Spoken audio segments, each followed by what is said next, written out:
রবিবার সাফ অনূর্ধ্ব-19 চ্যাম্পিয়নশিপের ফাইনালে বাংলাদেশের প্রতিপক্ষ ভারত। কোচ গোলাম রাব্বানী ছোটনের শিষ্যদের সামনে ট্রফি জয়ের হাতছানি, আর হোস্ট ভারতের লক্ষ্য শিরোপা ফিরে পাবার দুই প্রতিবেশী রাষ্ট্রের লড়াই ছড়াচ্ছে উত্তাপ।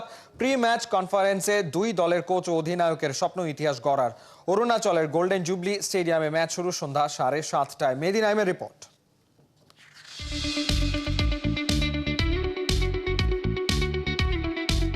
2022-এ একবার, 2023-এ একবার, 2024-এ আরও একবার, টানা 3 বছর যুব সাফের ট্রফি এই ভারতের কাছে ফাইনাল হারেই খুঁয়েছিল বাংলার দামাল ছেলেরা। সুপার সানডেতে আরও একটি বাংলাদেশ ভারত যুব সাফ ফাইনাল। ট্রফি ফটোশুটে দুই দলের অধিনায়কের চোখ রূপালী ওই ট্রফিতে, স্বপ্ন দুই কোচের চোখে মুখে। এবার আর হাতছাড়া নয়, ম্যাচটা ভারতের বিপক্ষে বলেই বাংলাদেশে ছড়াচ্ছে উত্তাপ। সাফ অনূর্ধ্ব-19 চ্যাম্পিয়নশিপে এই প্রথম ভারতের বিপক্ষে ফাইনাল খেলবে বাংলাদেশ।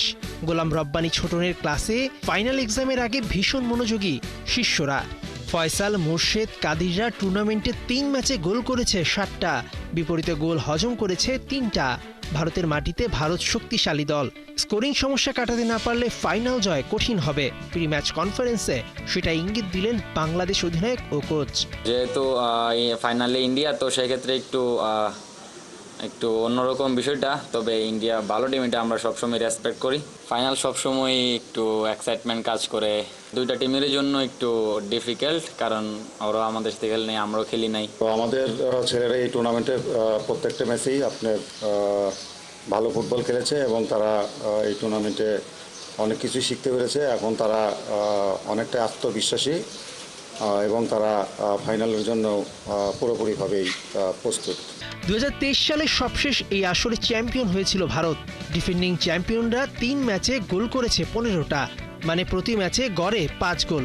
বোঝাই যাচ্ছে মেন ইন ব্লু গোল মেশিনদের থামাতে বেশ ভালোই বেগ পেতে হবে বাংলার। তবে দলটা বাংলাদেশ বলেই সমীহ করছে ভারত। আপনারা জানেন বাংলাদেশ কতটা ভালো খেলেছে, বিশেষ করে সেমিফাইনালে।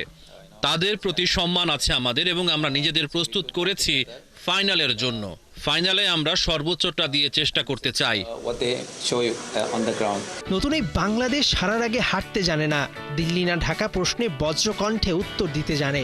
19 বছর বয়সেই যে ওদের রক্ত টক বগিয়ে ফোটে। এবার আর খালি হাতে ফিরতে চায় না বাংলার দামাল ছেলেরা, বুক চিতিয়ে লড়েই জবাবটা দিতে চায় মাঠে।